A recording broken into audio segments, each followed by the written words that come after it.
Another piece of our amazing hope we see in the Bible is the reverse of the curse. What exactly is the curse? Well, I love Romans 8 because Paul just lays it out step by step. And so instead of going to like Genesis, we're actually going to look at Romans 8 and see what Paul has to say about it. For the creation waits in eager expectation for the children of God to be revealed. For the creation was subjected to frustration, not by its own choice, but by the will of the one who subjected it. Creation, the heavens and the earth, was put into this frustration, or as many translations say, futility. My name is Mr. Futility. Nice to meet you. And futile means it's ineffective or lacking vigor. Basically, it's not working the way it's supposed to. Creation is not working right. It's not giving the right results. But what exactly is it about creation that's not working right? And Paul describes it even more clear in the next verse. The creation was subjected to frustration, not by its own choice, but by the will of the one who subjected it, in hope that the creation itself will be liberated from what?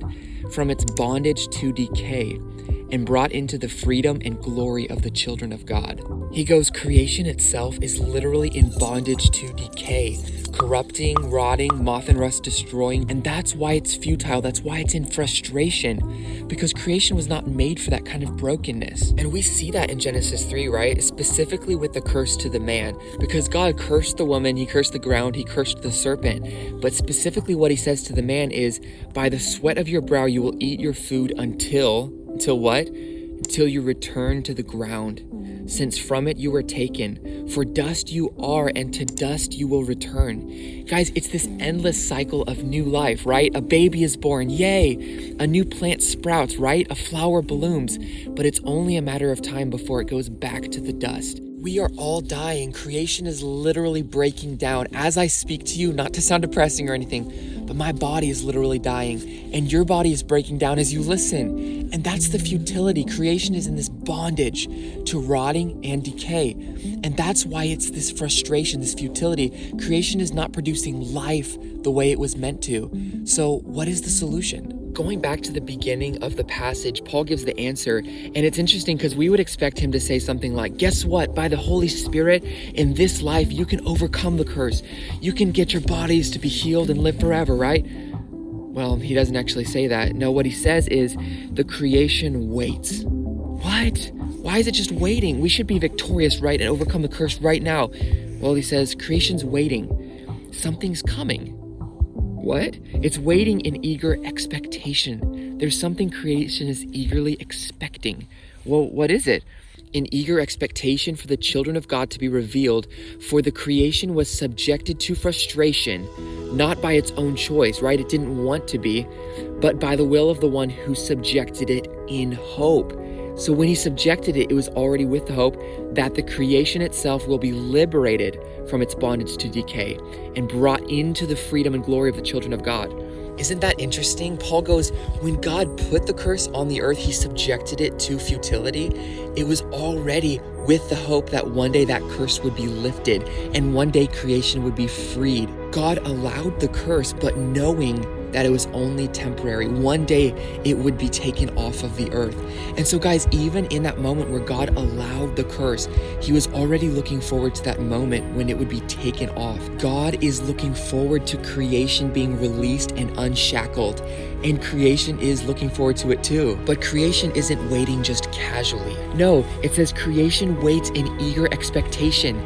Creation's going, come on, Lord, set us free. Take off the curse. We are excited for that. It's waiting with an excited hope for that moment when the curse is reversed and the heavens and the earth are loosed and freed. And this is so different from what I always heard growing up. You know, I always heard people say, oh man, when we die, it's going to be awesome. We're going to go to heaven. We're going to go to a perfect place where there's no more curse, no more sickness, no more death. And it was always about, one day we'll go to heaven. One day we'll escape the earth and go to heaven. And so I always had this idea that the curse never really left the earth. Maybe God just destroyed the earth or something, but the goal is to go to heaven. Guys, think about it like this. If the goal for us is to leave this cursed earth and go to heaven where there is no curse, then it would almost be like God didn't have a complete victory, right? Because the earth still has sickness and death and decay. It still has the curse. But that's not what we see. We see the Bible say that creation is one day going to be liberated. So our hope is in a concrete, real moment, a real event in the future where God will unbind creation, right, on the day of the Lord. And it's not going to be some mystical, confusing way that it happens. Paul emphasizes so strongly that the creation itself will be liberated. When you look around, right, and we see these trees and we're just like, oh, you're dying. But guess what? It's not going to be like this forever. It's not always going to be this way. The world is not going to feel this pain forever. And so creation itself will literally be set free. He will swallow up death forever. The sovereign Lord will wipe away the tears from all faces. He will remove his people's disgrace from all the earth. The Lord has spoken. Physical death will be no more. Deterioration will be no more. It's only for a certain amount of time that the world suffers. And so we groan inwardly as we wait eagerly for our adoption to sonship, the redemption of our bodies. We have a deep groaning, but also an eagerness. Why? Because our bodies were never made to deteriorate. Creation was never meant to die. So deep inside of us, the Holy Spirit, who remembers the beginning without the curse, and he looks forward to the end without the curse, he screams out to us, things are not okay. Long for your created purpose. Long for your resurrected body. Long for the curse to be lifted and for every part of creation to breathe freedom and life. Long for it. The Holy Spirit wants to produce in us a deep longing for the coming day of the Lord, where the curse will be reversed. He will wipe away every tear from their eyes. There will be no more death, or mourning, or crying, or pain, for the old order of things has passed away. Just as it was in the beginning without the curse, so it will be in the end. No longer will there be any curse.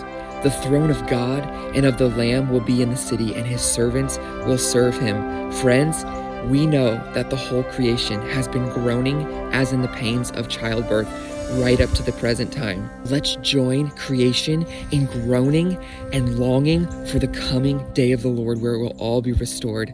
Guys, a day is coming.